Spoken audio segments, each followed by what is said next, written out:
Amém? Podeis tomar assento. Estamos chegando já na reta final. Hoje e semana que vem teremos a última mensagem desta série de mensagens sobre simplicidade e vaidade, sobre lealdade e deslealdade. Nós vamos falar hoje sobre Judas. Por que Judas traiu a Cristo? E semana que vem nós vamos falar como evitar a vaidade e a deslealdade. Amém? O objetivo da mensagem de hoje é que você venha se antecipar à deslealdade e crie uma vida, um estilo de vida, uma família, um sistema que não irá desmoronar em caso de uma traição, de uma rebelião. Nós vemos isso no ministério de Jesus. Não é porque no meio da equipe tinha um traidor, não é porque no meio da equipe tinha um rebelde que acabou a equipe de Jesus. Jesus criou um estilo de vida nos seus discípulos e na sua equipe que venceu todas as dificuldades e até hoje é vencedora. Amém? Mas por que Judas traiu a Cristo? Pergunte, por que Judas traiu a Cristo? Nós vamos ver, e estamos dando continuidade a um grande estudo que se liga também ao treinamento dos 12, dos 70 e a tudo que Deus está fazendo ao nosso redor, em nós e neste lugar. E o objetivo de hoje é mais do que saber por que Judas traiu a Jesus, mas é se antecipar para que isso não aconteça na minha vida e nem ao meu redor. Por isso, uma das coisas que pode ter feito com que Judas traísse a Jesus é que Judas era o estranho de fora. Judas era o único discípulo de Jesus, dos 12 discípulos, ele era o único discípulo que não era galileu. Ele não fazia parte ali da convivência, do dia a dia. Enquanto todos os outros eram do mesmo vilarejo, todos os outros estavam próximos, moravam juntos, trabalhavam juntos, eram família, era uma comunidade. Judas veio de fora. E esta é uma das grandes questões que acontece para que haja uma traição, para que haja uma rebelião. É se sentir o estranho do ninho. É quando, eu venho à igreja e a minha mente começa a devagar e o diabo começa a trabalhar na minha mente que eu não faço parte da igreja. Eu não me sinto bem na igreja. Eu sou diferente dos outros. Eu sou o estranho no ninho. Por isso, Judas não conseguiu lidar com isso. Ele se sentia sempre o diferente, sempre o estranho. Ele nunca conseguia se sentir fazendo parte da equipe. E se nós queremos evitar a vaidade e a deslealdade, nós temos que lutar contra isso. Nós temos que ser família, fonte de vida. Somos povo de Deus. Eu tenho que vestir a camisa, eu tenho que me sentir bem, eu tenho que fazer parte do grupo, eu tenho que fazer parte da equipe, da igreja, eu tenho que fazer parte do reino de Deus. Por isso, se você quer vencer, você tem que vencer essa ideia, essa influência maligna, que muitas vezes fazem nós nos sentirmos estranhos dentro da igreja, sentirmos desconfortáveis dentro da igreja. Vou dar um exemplo de estranho no ninho. Tem igrejas que tem muitas mulheres. 80% da igreja é mulheres. E apenas um grupo menor é de homens. 20% é de homens. A tendência é que este grupo menor de homens, eles venham se sentir estranhos, porque o ambiente é dominado pelas mulheres. Há muito mais mulheres. Então ele vai a uma igreja e ele se sente mal. Por quê? Porque é uma pastora. Porque o grupo é muito grande de mulheres. Então ele acaba se sentindo um estranho. Eu já fui numa igreja, acompanhando o apóstolo Gerson, de uma grande mulher de Deus. Mas eu cheguei lá e eu me sentia mal. Por quê? Nada contra as mulheres, pelo contrário. Mas ela é uma grande mulher. A igreja tinha muitas mulheres, e você acabava se sentindo meio constrangido. É a mesma coisa que nós vimos há um tempo atrás o vídeo nos Estados Unidos de lavar os pés, onde de um lado estava a igreja dos negros e do outro lado estava a igreja dos brancos. Se entrava uma pessoa morena, negra na igreja dos brancos, como é que ele ia se sentir? Um estranho no ninho. Então nós temos que tomar cuidado, porque às vezes a nossa cor de pele, a nossa condição financeira, o nosso grau de escolaridade faz com que a gente venha a se sentir um estranho no ninho. E você, para que não seja um Judas, um dos motivos porque Judas traiu a Jesus foi porque ele se sentia um estranho no ninho. Posso te fazer uma pergunta? Você está feliz? Você está se sentindo bem aqui? Se você estiver se sentindo mal, você tem que lutar contra isso.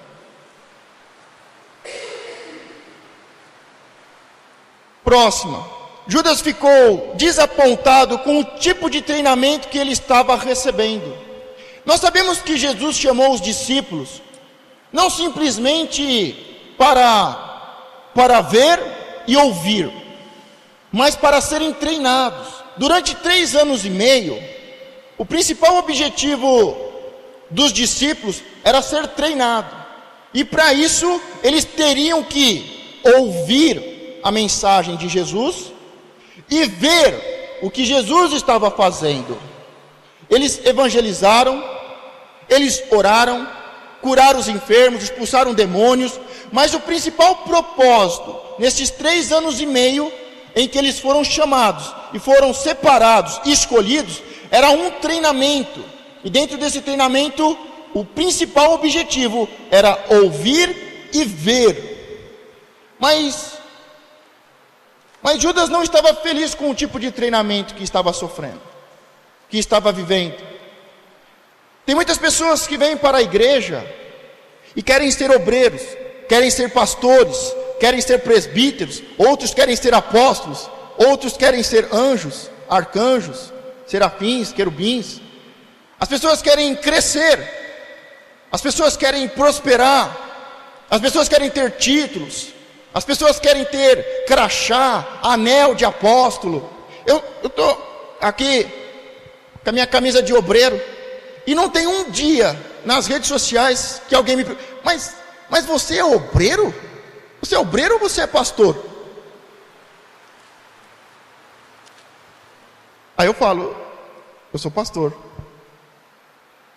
mas eu amo trabalhar na obra, eu amo fazer o trabalho de obreiro.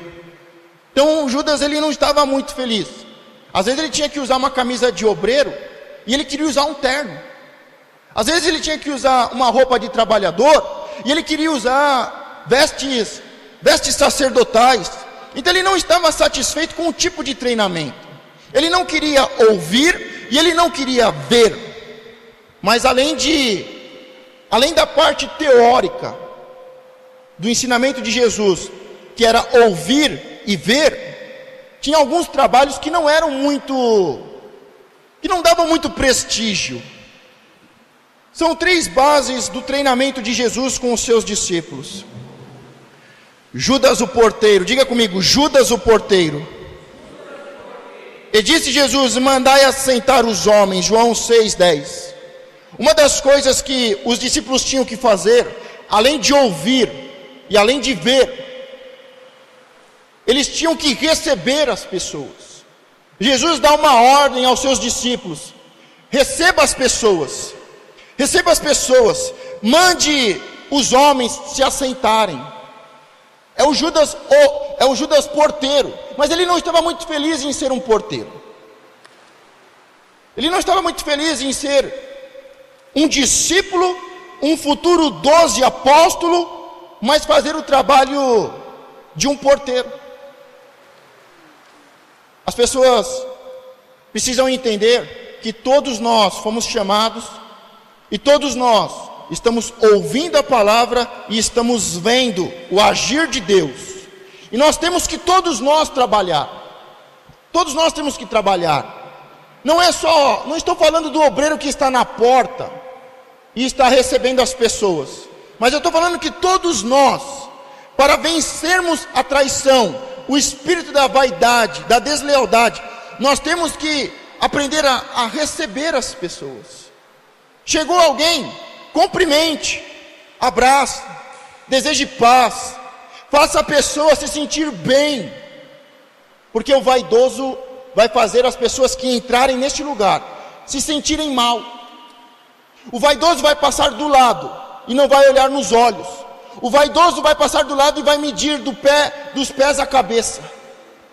O vaidoso vai fazer com que as pessoas que entrem neste lugar se sintam mal, se sintam um estranho no ninho. Mas nós temos que trabalhar como um bom porteiro, aquele que traz as pessoas para dentro, aqueles que trazem as pessoas mais do que para dentro da igreja, trazem para dentro da igreja espiritual, que fazem as pessoas fazerem parte da família de Cristo, que faz as pessoas se sentirem bem na casa do Pai. Por isso, você tem que ser um bom porteiro, você tem que ter uma boa recepção. Lembra esses dias atrás que nós falamos sobre o vento norte? Que o vento norte afugenta a chuva, e a cara irada, a cara feia, afugenta os linguarudos, os mexeriqueiros, os mentirosos. Lembram disso? Então, eu ensinei vocês, olha, faz uma cara feia aí. Eu falei, tá bom, já aprenderam. Mas tem uns que precisam aprender a fazer uma cara feliz, a sorrir. Porque a pessoa que está na porta, a pessoa que recebe, a pessoa que abraça, quando a reunião vai começar, quando a reunião termina, você tem que ser um bom porteiro, um bom recepcionista, uma pessoa que sorri para todo mundo, uma pessoa que cumprimenta todo mundo, uma pessoa que abraça, uma pessoa que deseja uma boa semana, uma pessoa que libera uma palavra profética, uma pessoa que ora pelos irmãos da igreja. Diga, eu tenho que ser um bom porteiro. A segunda função, a segunda ordem que Jesus dá aos seus 12, e que Judas não gostou. Alguém não gosta de ser porteiro? Aqueles que não gostam de ser porteiro. Deixa para lá, deixa, vamos continuar. Judas o garçom, diga comigo, Judas o garçom. Os discípulos repartiram alimentos pelos que estavam assentados, João 6:11. Jesus, ele faz o milagre da multiplicação. Diga, é Jesus Cristo que faz o milagre. Mas diga, sou eu que tenho que servir a todos. Então nós sabemos que quem fez a multiplicação dos pães e dos peixes foi Jesus. Ele levantou os pães, ele levantou os peixes, e a Bíblia diz que ele não orou por um milagre, mas ele deu graças pelo pão e pelo peixe. E em seguida, ele não orou por milagres, mas ele começou a partir o pão e os peixes. Por isso, agradeça a Deus e comece a trabalhar. Então Judas não foi um bom porteiro, Judas não foi um bom garçom. Ele não estava lá para servir, ele estava lá para ser servido. Tem um ditado que diz que quem não serve para servir, não serve para ser servido. Mais ou menos isso, não é o ditado popular? Se você não serve, você não vai ser servido. Os discípulos precisam aprender a fazerem parte da igreja pelo Espírito, a fazerem parte da família de Cristo, a ouvirem a palavra, a verem os sinais e os milagres, o agir de Deus, mas também precisam trabalhar, serem bons recepcionistas. Por isso, eu estou te chamando, estou convocando para uma mudança, porque muitas vezes estamos nos comportando como Judas. Entramos na igreja de cara feia, ficamos a reunião toda de cara feia, e terminou a reunião, a gente vai embora de cara feia. São os amigos de Judas. Por isso, faça parte da igreja, vista a camisa da igreja, ouça a palavra de Deus, receba a palavra no Espírito, faça parte da família, faça parte, não seja um estranho no ninho. Todas as pessoas doentes que eu conheci, elas dizem: eu estou cansado de igreja, mas eles sabem que eles não podem ficar fora da igreja. Aí eles chegam e falam: pastor, eu chego na hora que o culto vai começar, eu sento no último banco, terminou, falou amém, eu vou embora. São pessoas doentes, são pessoas que precisam de libertação e de cura, são pessoas que sofreram traumas. Por isso, não se sinta um estranho na igreja, faça parte da família, ouça a palavra, veja o agir de Deus e seja um bom porteiro. Diga: a partir de hoje, eu vou ser o melhor porteiro da fonte de vida. E para isso você não precisa colocar uma camisa amarela escrito obreiro. Você precisa simplesmente ser discípulo de Jesus e amar a Deus e a sua obra. E quando você chega que nem os políticos fazem em época de eleição, você chega sorrindo, abraçando, beijando as crianças, liberando promessas. Amém? Estão entendendo? Então você vai ser, diga: eu vou ser o melhor porteiro da fonte de vida do reino de Deus. Agora, o garçom, Jesus, ele agradece e ele parte o pão e os peixes, e ele entrega para os seus discípulos entregarem ao povo. Pergunta: pastor, como é que eu vou ser um bom garçom? Distribuindo o pão e o peixe, falando, levando e entregando o pão. Diga: o pão da vida. E o peixe, que é o símbolo do cristianismo, da família de Deus. Por isso, você é um garçom. Quando você sai daqui e você conversa com uma pessoa e você vai falar sobre aquilo que Deus está falando ao seu coração. Você vai entrar nas redes sociais e você vai levar o pão sobre aquilo que Deus está nos entregando neste lugar. Então você vai falar sobre o ano de Esther, você vai falar que é o ano do governo. Deus vai tirar o espírito de orfandade e vai nos dar um espírito de nobreza. Nós não somos escravos nesta terra. Deus está nos levantando para sermos governo, para sermos exemplo. Então eu estou dando apenas um exemplo de como você é um bom garçom. É quando você pega a palavra que Deus está liberando pelo altar, e você pega esta palavra que é espírito e que é vida, você pega esta palavra que é pão e que é peixe, e você leva para a sua casa, você leva para o seu trabalho, você compartilha com as pessoas, com os seus amigos, com os seus patrões, você compartilha por onde você for. Seu filho chega em casa e diz: está tudo dando errado. E aí você, como um garçom, você serve ele. Você fala: vai dar tudo certo. Deus vai te levantar como um governo. Deus vai abrir uma porta para você. Não desista, creia. Ainda que a situação esteja difícil, ainda que você esteja como um estrangeiro, ainda que você esteja como um escravo, creia, porque Deus vai abrir portas para que você seja o maior, para que você seja governador, para que você esteja entre os maiores e melhores desta terra. Diga: eu vou ser o melhor garçom da fonte de vida do reino de Deus. Agora, me fala uma coisa: quantas vezes você já saiu da igreja e aconteceu milagres?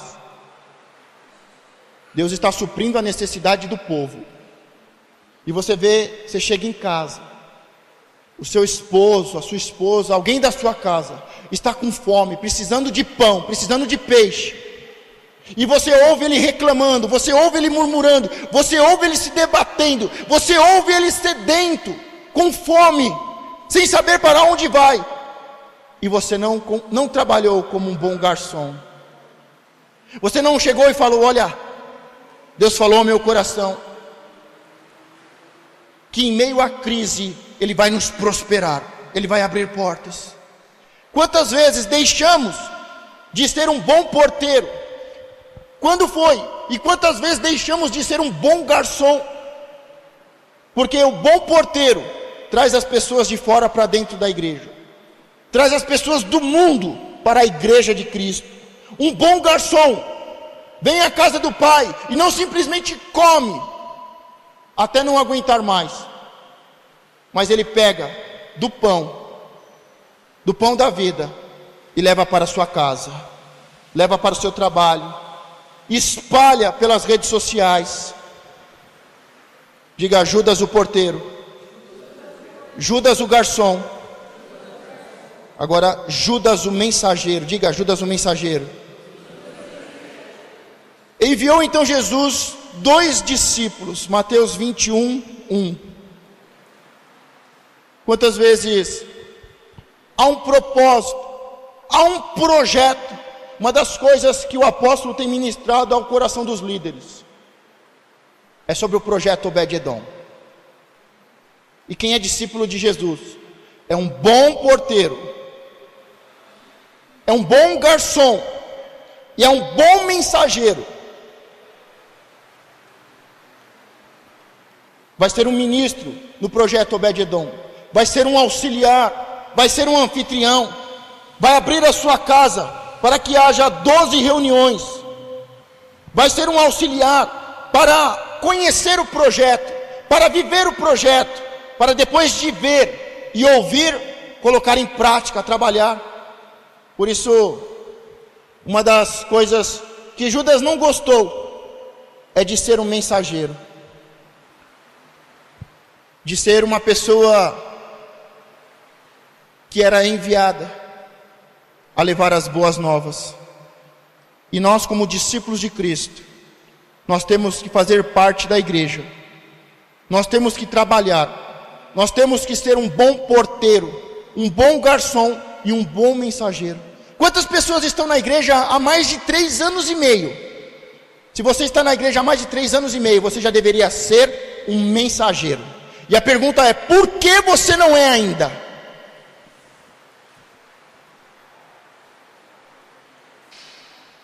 Eu estou esperando a resposta.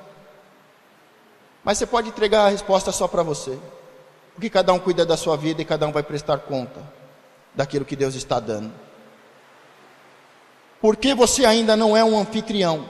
Por que você ainda não é um auxiliar? Por que você ainda não é um ministro? Ah, porque eu não sou um pregador. Mas a pessoa não tem que ser um pregador.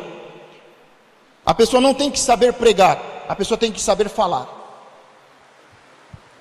Não há desculpas para não sermos um mensageiro.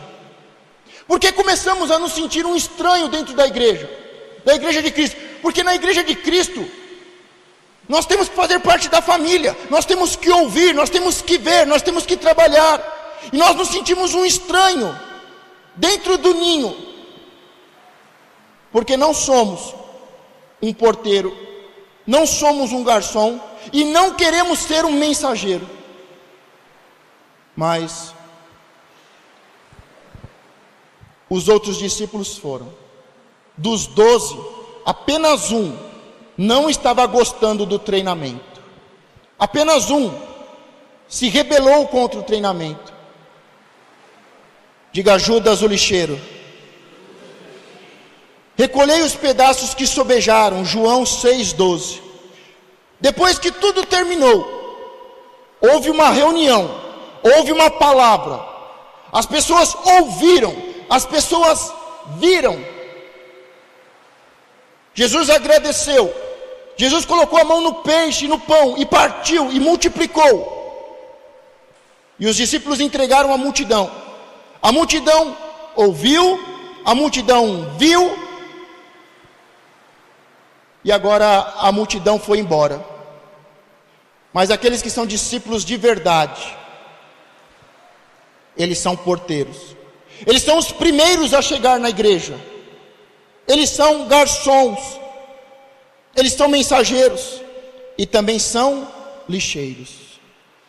Eles recolheram todos os sobejos, todos os pedaços de pães, todos os farelos, todas as migalhas, todo o resto de pão e de peixe, eles recolheram, e houve 12 cestos cheios. Judas não estava feliz com isso. Judas não estava feliz com isso. Quando nós olhamos para os discípulos, é muito fácil nós vermos aqueles que são discípulos de Jesus e aqueles que são seguidores de Judas. Um tempo atrás uma pessoa chegou para mim e falou: olha, pastor, eu não tenho nada em limpar o banheiro, eu não tenho nada em limpar a igreja, mas eu não vou fazer isso. Eu falei assim: amém, uma escolha sua. Você quer ser povo? Amém, seja povo. Chega na hora que a reunião vai começar, a reunião terminou, vai embora. E que Deus te abençoe. Não, pastor, mas se você precisar de alguém para pregar, pode me chamar, viu, pastor? Assim, pode deixar que eu chamo. Pode deixar que a hora que eu precisar, eu chamo. Eu não tenho nada contra limpar as cadeiras. Eu não tenho nada contra passar um pano no chão. Eu não tenho nada contra limpar os banheiros. Eu não tenho nada contra o faxinão. Mas eu não. Eu não aguento ficar meia hora na porta. Eu não consigo ser um garçom e dar um pedaço de pão para o meu irmão que está com fome. Eu não consigo ser um mensageiro, trabalhar em um projeto, e muito menos ser um lixeiro. Judas não estava feliz com o seu treinamento. Diga: Judas não estava feliz com o seu treinamento. E tem muitas pessoas que não estão, porque acham que serem líderes na igreja é para sentarem nos primeiros bancos, é para estarem de terno, é para terem um anel, é para dizer para os outros: eu sou pastor. Ser discípulo de Cristo é ser servo, é ser um trabalhador, é ter o direito de filho e tomar posse das bênçãos e da herança de Deus, como filho de Deus, mas trabalhar no reino como um servo de Deus. Não é como o filho do patrão, o filho mimado, que só manda. Quantos assistiram o Fantástico semana passada? Os 2 filhos do patrão quase morreram lá, né? Quase morreram, não aguentaram. Judas não estava feliz e não estava satisfeito com o seu treinamento. As pessoas não estão felizes, elas acham que vão entrar para a igreja. Eu sou uma das pessoas mais realistas e eu falo: olha, você quer ser um cooperador, você quer ser um obreiro, é trabalho. O seu sobrenome a partir de agora é trabalho. Você quer trabalhar? Quero. Depois de algumas horas não aguenta mais. A mão está doendo, pastor. Pastor, está doendo as costas. Quem me conhece sabe que eu tenho 4 pinos na coluna. Você que frequenta aqui sabe que dificilmente eu ministro uma reunião sem estar suado, sem ter chegado junto com os obreiros para limpar o chão antes, para limpar a cadeira que você está sentado. É trabalho, é oração, é evangelismo, é visita, é trabalho. Terceiro, Judas provavelmente estava desapontado com as acomodações precárias que o escritório do ministério lhe dava.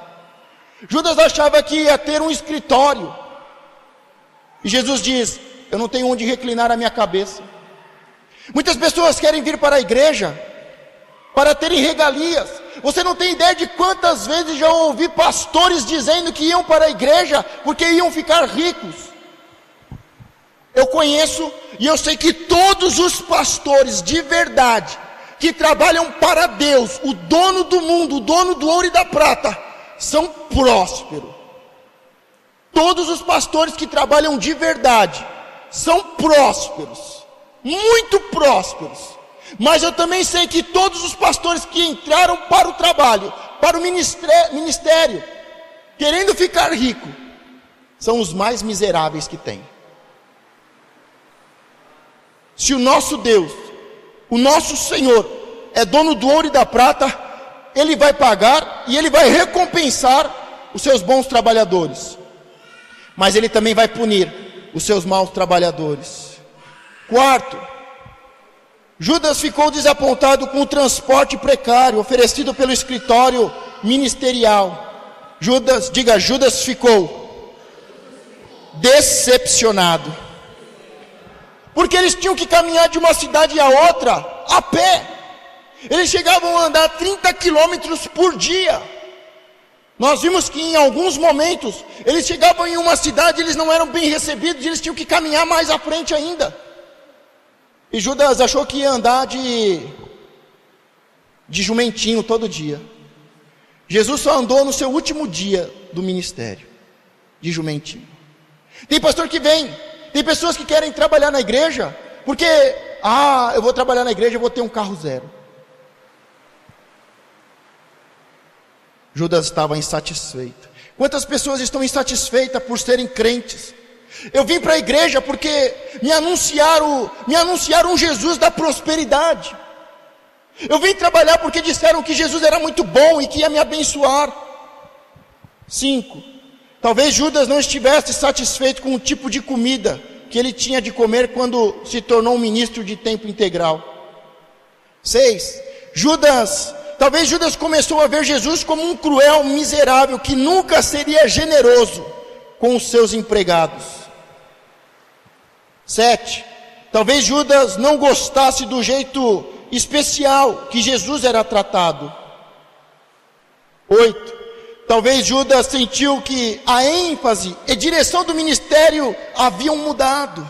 Isso é muito importante. Judas achou que o ministério de Jesus mudou. No começo, o reino é chegado, o reino dos céus, não o reino do homem. Mas com o passar dos dias, ele não percebeu que ele tinha entendido errado. Ele achou que Jesus estava mudando.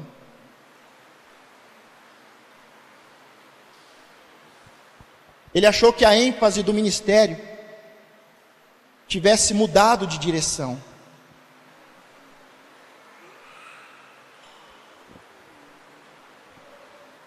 Sabe, eu olho o ministério de Jesus no começo, e no começo eu vejo tantos milagres, tantos sinais, tantas pessoas sendo abençoadas, e no final do ministério de Jesus eu não vejo nada disso. No último ano de Jesus, nos últimos meses do último ano de Jesus, nós quase não vemos sinais, nós quase não vemos grandes milagres no ministério de Jesus. Talvez Judas tenha acusado Jesus de mau uso das finanças da igreja. É comum as pessoas dizerem: puxa, mas deveria usar o dinheiro para isso, deveria usar o dinheiro para aquilo, deveria ter feito isso. Judas achava que com o dinheiro da igreja deveria se dar aos pobres, e talvez ele não estava satisfeito com isso. Talvez Judas tenha acusado Jesus de mau uso das finanças da igreja. 10. Talvez Judas quisesse ficar rico rápido. Como eu falei, todos os pastores, homens e mulheres de Deus que eu conheço, que são de verdade, homens de Deus, eles prosperaram muito. Mas não foi no primeiro ano, não foi nos primeiros 5 anos, não foi nos primeiros 10 anos. São homens que vivem o evangelho há mais de 20, 30 anos. Deus é fiel e Ele é abençoador. Se Ele abençoa o seu povo, imagine se Ele não vai abençoar os seus trabalhadores. Imagine o quanto que Deus não pode abençoar um trabalhador fiel. Só que não acontece no primeiro mês, não acontece no primeiro ano. E a maioria dos pastores enganados acham que vão prosperar do dia para a noite. Vem no ministério uma oportunidade, e eu estou falando aqui de pastores, mas eu também estou dizendo de crentes, que entram na igreja e acham que no primeiro mês vão se tornar ricos, milionários. Provavelmente Judas era um desses. Ele, tudo bem, ele não tem aonde reclinar a cabeça, mas o seu Pai é muito rico. E Ele vai nos dar ouro e prata, vai nos dar tronos.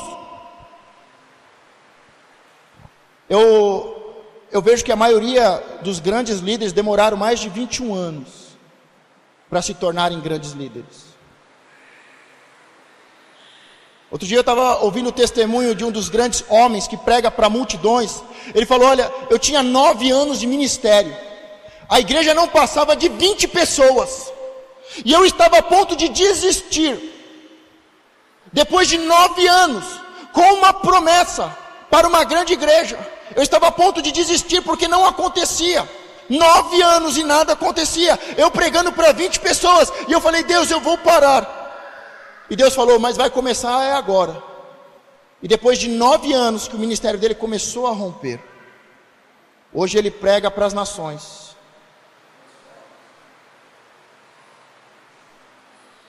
Se você conversar com qualquer pessoa da área do espiritismo, do candomblé, eles vão falar: uma pessoa, ela se torna realmente madura quando ela serve há 21 anos. Agora o crente quer fazer oração e jejum de 21 dias de Daniel e acha que vai ser um Daniel. Daniel, ele cresceu na Babilônia e se tornou um grande, entre os 3 maiores governadores. Não foi do dia para a noite, foi depois de muita luta, de muita prova, de ter colocado no seu coração: eu não vou me contaminar. 11. Talvez Judas tenha ficado familiarizado demais com Cristo. Sabe quais são as pessoas que menos te valorizam? São as pessoas mais familiares, as pessoas que estão mais próximas. Jesus, ele começa o seu ministério e começa a romper os milagres, os sinais. A Bíblia diz que a multidão o seguia, ele não tinha tempo de comer. E aí depois disso ele vai visitar a sua cidade. E quando ele chega lá, quase não aconteceu milagres. E Jesus não falou: olha, não aconteceu milagres aqui porque eu não estou num dia bom. Acabou a unção, eu preciso subir ao monte para orar. Jesus não falou: olha, não teve milagres aqui em Nazaré, não foi por causa que vocês não têm fé. Não é porque não houve oração e intercessão. Ele fala: é porque vocês não me respeitam, é porque vocês não me honram. E ele diz: o profeta não tem honra na sua casa. E porque não tem honra na sua casa, não tem milagres.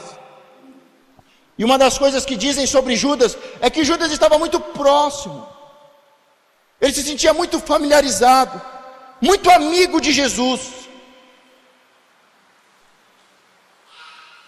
Todo pastor diz: olha, a área mais difícil que tem é a área da minha família, porque eles não me veem como um homem de Deus.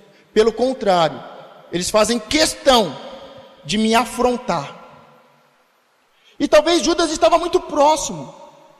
Talvez ele conhecesse Jesus, o homem, muito de perto. O Jesus que comia, o Jesus que ia no banheiro, o Jesus que chorava. Então, estar muito próximo de Jesus fez com que Judas estivesse muito familiar e não desse valor, e não respeitasse, e não honrasse Jesus. O apóstolo, ainda no começo do ano, ele diz: olha, a arca vai na frente, o sacerdote vai na frente, e você vai atrás. Não é junto, não é amigo. O apóstolo ainda diz: eu não sou seu amigo, eu sou o seu apóstolo. Não confunda as coisas. Eu não sou seu amigo, eu estou na frente, eu sou a arca de Deus. Eu vou indo e mostrando o caminho, e você vai seguindo. Mas Judas estava muito próximo. 12. Talvez Judas tivesse percebido que Jesus houvesse descoberto que ele era um ladrão. É aquilo que nós falamos no domingo, uns dias atrás. A pessoa não quer ser corrigida, a pessoa quer manter o seu pecado oculto. E quando o pecado vem à tona, ele não quer conserto. Ele foge, ele se debate e ele trai. Sabe por que Pedro foi perdoado? Porque Jesus foi ter um encontro com ele. Sabe por que Judas não foi perdoado? Porque ele foi pedir perdão para os sacerdotes. Eu fiz algo errado, está aqui o dinheiro. Você tem que se corrigir com quem você errou. Você tem que se corrigir com Deus.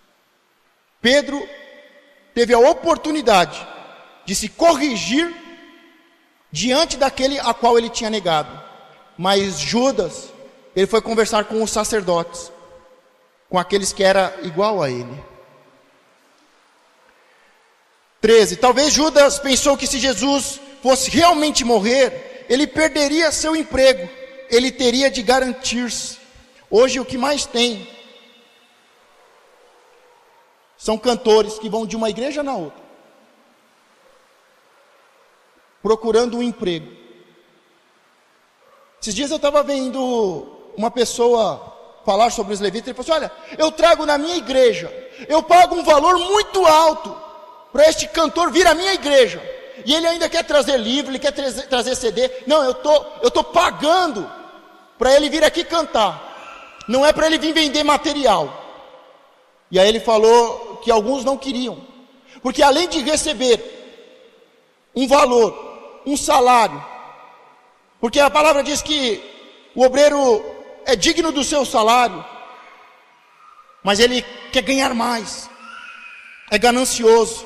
E aí este pastor falou assim: olha, aqui na igreja não vem mais, porque eu paguei um alto preço para ele vir aqui adorar, mas ele quer vir aqui vender. Eu pago o que tiver que pagar para ele vir adorar, mas se ele quer ser um vendedor, aqui na igreja não. Talvez Judas pensou que se Jesus fosse realmente morrer, ele perderia seu emprego e teria de garantir-se. Talvez Judas soubesse demais sobre muitas coisas. Sabe, eu vejo muitas pessoas que são rebeldes e infiéis como Judas, e elas dizem: olha, eu nem te conto o que acontece nos bastidores da igreja. Se você soubesse o que acontece lá na igreja, lá, ó. Pessoas que sabem demais, muitas vezes estão a um passo de tropeçarem. Quinta e última, se coloque de pé. Talvez ele pensou que o poder e a unção sobre Jesus, eu gostaria que vocês colocassem de pé e prestassem muita atenção. Talvez ele pensou que o poder e a unção sobre Jesus Cristo estivesse desaparecendo, porque ele falava sempre sobre a sua morte. No começo do ministério de Jesus, Jesus fala: eu sou a vida, eu sou o pão da vida, quem tem sede vem a mim, eu sou a luz do mundo.